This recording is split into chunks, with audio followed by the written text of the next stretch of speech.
Hola hermanos, hola hermanas, bendiciones, ¿cómo están? Quiero hoy llegar a ustedes con la quinta parte del segundo movimiento de este taller de espiritualidad, el segundo movimiento espiritual que es de la hostilidad a la hospitalidad.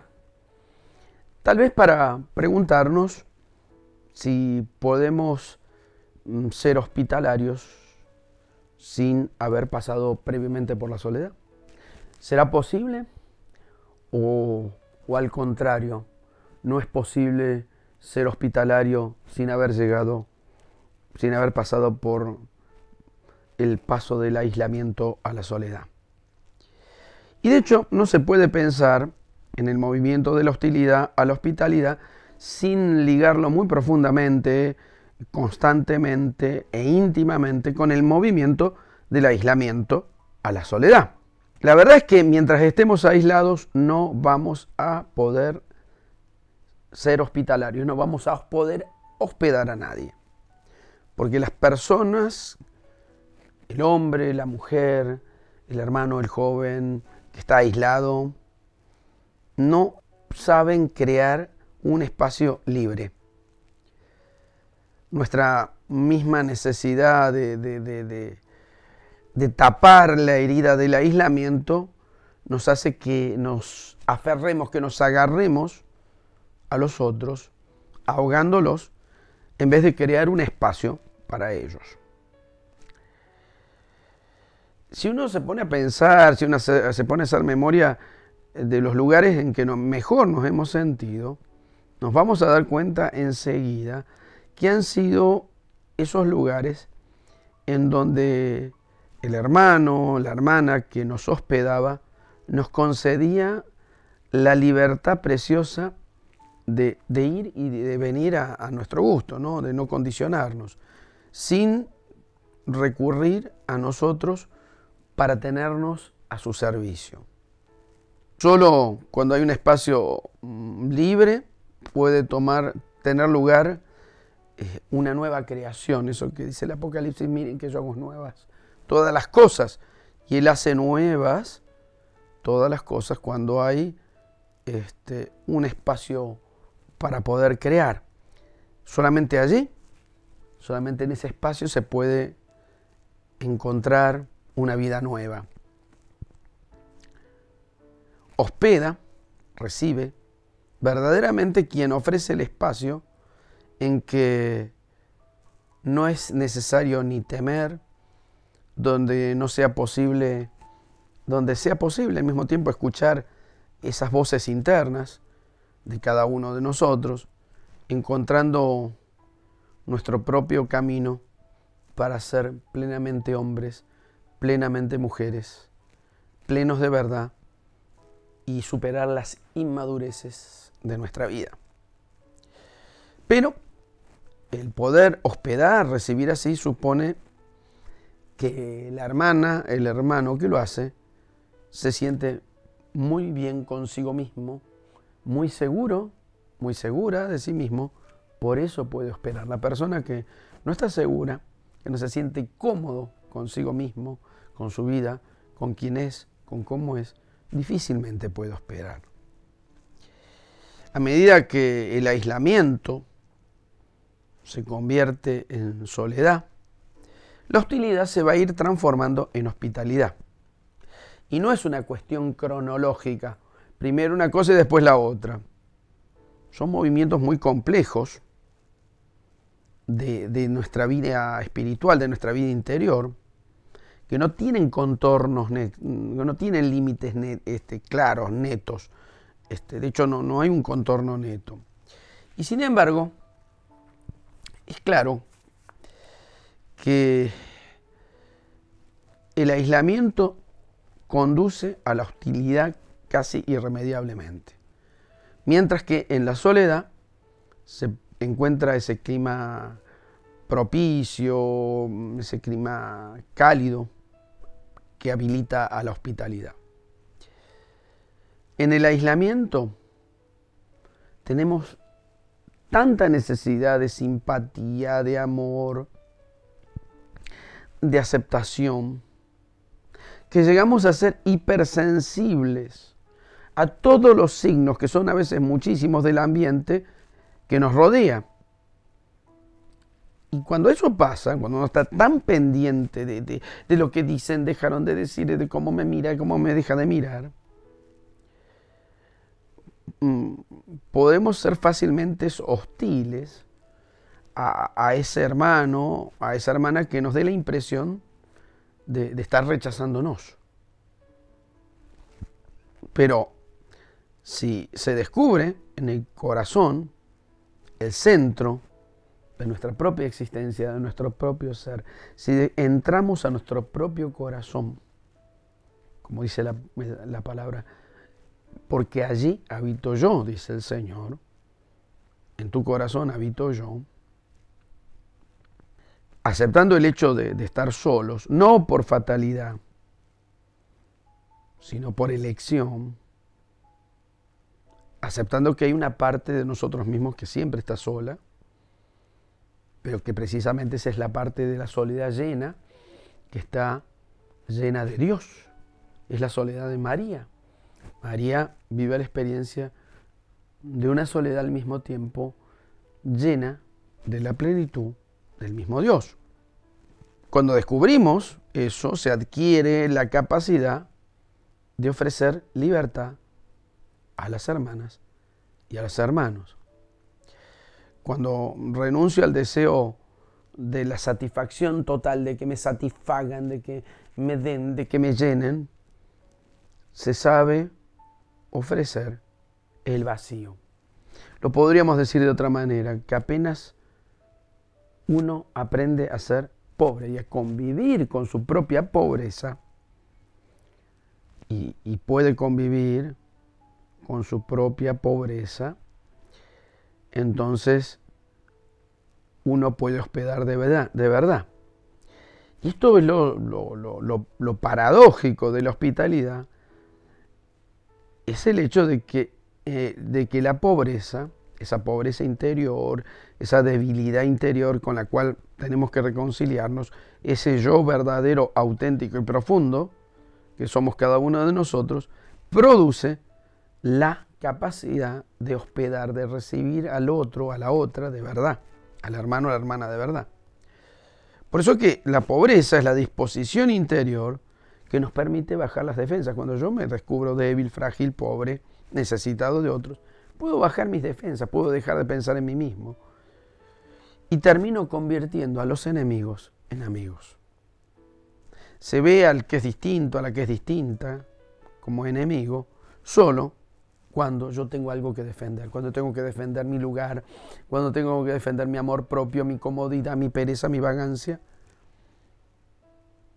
Pero cuando uno descubre que puede decir, entra, mi casa es tu casa, mi alegría es tu alegría, mi tristeza es la tuya, mi vida es tu vida. Ya no hay más nada que defender, porque no hay nada que perder, sino todo para dar. El Señor nos dice en el Evangelio que si alguien te golpea, le presentemos la otra mejilla. Y presentar la otra mejilla significa mostrar a los enemigos que pueden ser tales que van a ser enemigos nuestros suponiendo que nosotros estemos como aferrados, agarrados ansiosamente a lo que poseemos. Lo que sé, mi buen nombre, mi buena fama, el prestigio, la tierra, el dinero, las cosas que he ido reuniendo a lo largo de mi vida. Pero ¿quién nos va a robar si sabe que todo lo que quiere robar es un don que le hacemos? ¿Quién nos va a robar cuando le estamos diciendo a alguien, mira, entra, lo que tengo, lo que soy, lo que puedo hacer, es tuyo, te lo estoy ofreciendo como don? Ya nadie tiene nada para robarte. Ya no hay nada que te pueda robar, no hay nada que te pueda quitar. ¿Quién me va a poder mentir cuando solamente le sirve la verdad? ¿Quién va a querer meterse por la puerta de servicio si la puerta principal está abierta? Por eso que la pobreza nos capacita para hospedar bien. Y esta declaración, que es muy fuerte y a veces y creo que paradójica, implica otras explicaciones, porque para llegar hasta los otros con libertad, es importante señalar como actitud espiritual dos formas de pobreza: la pobreza de la mente y la pobreza del corazón. ¿Qué es la pobreza de la mente? La persona que está llena de ideas, de conceptos, de opiniones, de convicciones, no puede hospedar bien. No tiene espacio para escuchar, no tiene apertura para descubrir los dones ajenos, las capacidades, lo que se le ha recibido regalado, todo lo que tiene de creativo. Y no es difícil comprender que los sabelotodos, que los sabiondos, las sabiondas, pueden anular una conversación y muchísimas veces impiden el intercambio de ideas. La pobreza de la mente, como actitud espiritual, es un deseo creciente de tomar muy, pero muy en serio el a veces incomprensible misterio de la vida. A veces tomar muy en serio que no llegamos a comprenderlo todo, que no llegas a entender todo, que a veces uno no llega a entenderse uno mismo, que va a pretender entender la vida ajena o la vida de los demás. Cuanto más maduramos, más capaces somos de renunciar a esa tendencia de agarrarnos, de tener que atrapar, de tener que agarrar, de tener que tener contenido atrapado, de abarcar la plenitud de la vida. Y vamos a estar más dispuestos a dejar que la vida entre en nosotros.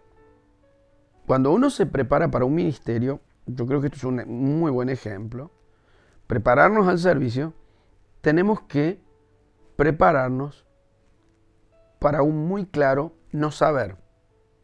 Lo que se llama algunas veces en latín la docta ignorancia, una culta ignorancia.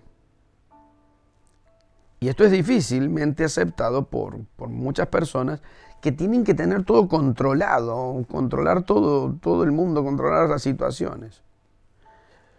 Muchas veces se da el querer estudiar para poder controlar situaciones, personas. Todo lo que pasa alrededor mío lo quiero controlar. Generalmente yo ya les he dicho muchas veces que cuando trato de controlarlo todo, termino perdiendo el control de lo que pasa en mi vida y en lo que pasa alrededor mío. ¿Por qué queremos controlar? Porque nosotros queremos que las cosas pasen según yo siento que necesito, que el otro actúe según yo siento que necesito, que el otro obre según yo siento que necesito. Cuando nos formamos para el servicio, para el ministerio, no es una formación para dominar a Dios, sino al contrario, para dejarnos dominar y llenar por Él, porque cuando Dios nos domina, nos da una auténtica, profunda y verdadera libertad. En pocas palabras, eso que les decía de la docta ignorancia, quiere decir una muy sabia ignorancia, vamos a traducirlo así, nos capacita para recibir atentamente la palabra de los otros, las otras, y de ese otro con mayúscula, que es Dios.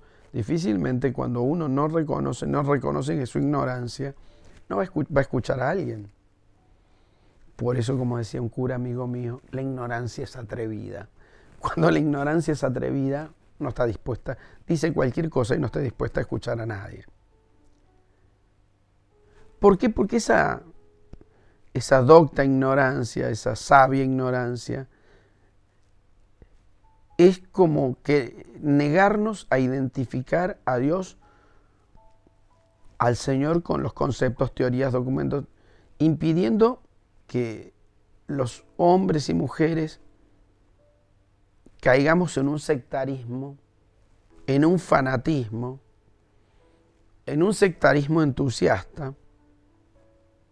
Y por el contrario, cuando tenemos esa docta ignorancia, esa sabia ignorancia, el crecimiento se vuelve continuo en una permanente capacidad de recibir y de aprender como Dios habla muchas veces a través de personas, de situaciones que ni soñamos, ni las creeríamos capaces de que puedan enseñarnos algo.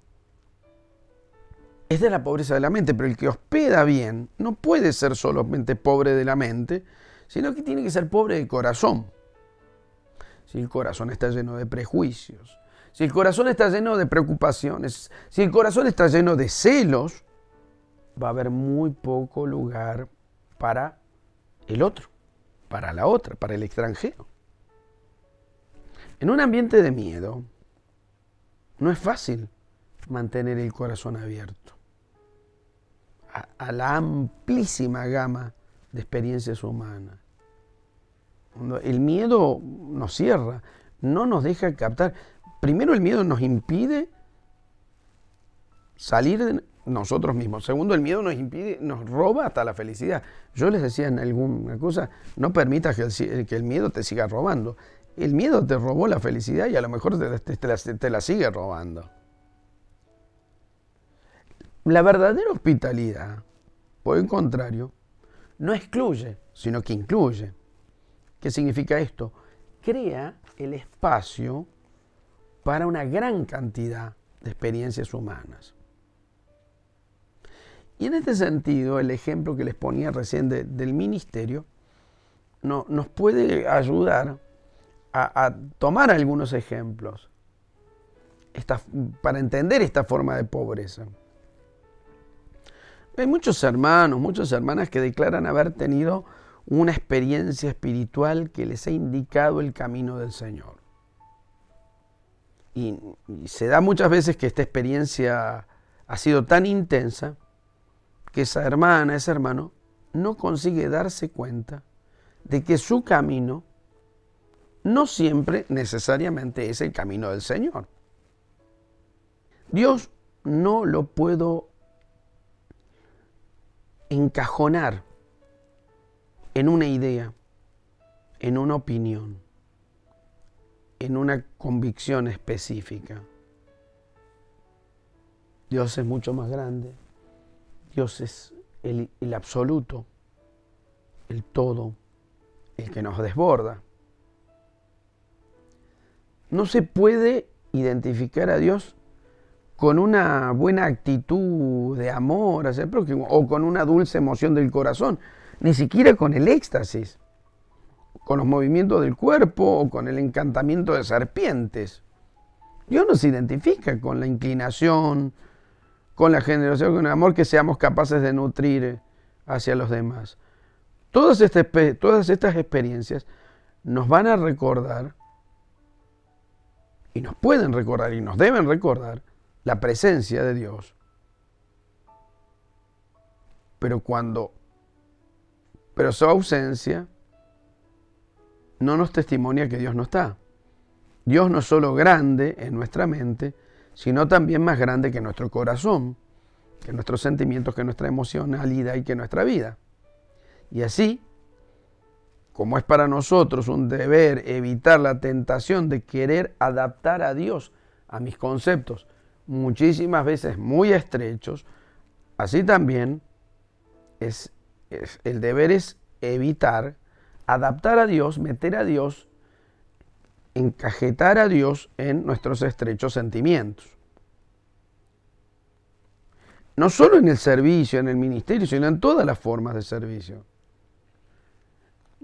Yo creo que en todas las formas de servicio nos tenemos que recordar continuamente a nosotros mismos que un corazón inflado es tan peligroso como una mente inflada. Un corazón inflado nos puede volver muy intolerantes. Pero si tenemos la buena voluntad de no hacer de nuestra limitada experiencia el criterio para acercarnos a la vida de los demás, entonces podremos darnos cuenta que la vida con mayúsculas es más grande que nuestra propia vida. Que la historia es más grande que nuestra, y esa historia que llamamos historia de salvación es mucho más grande que mi propia historia de salvación. Y que Dios es más grande que la imagen de Dios que pueda tener. Esta es una pobreza, esta actitud se llama pobreza de corazón y que produce la capacidad de hospedar bien al Espíritu Santo y de hospedar, que es la presencia de Dios en nuestra vida, y de hospedar bien a la hermana y al hermano.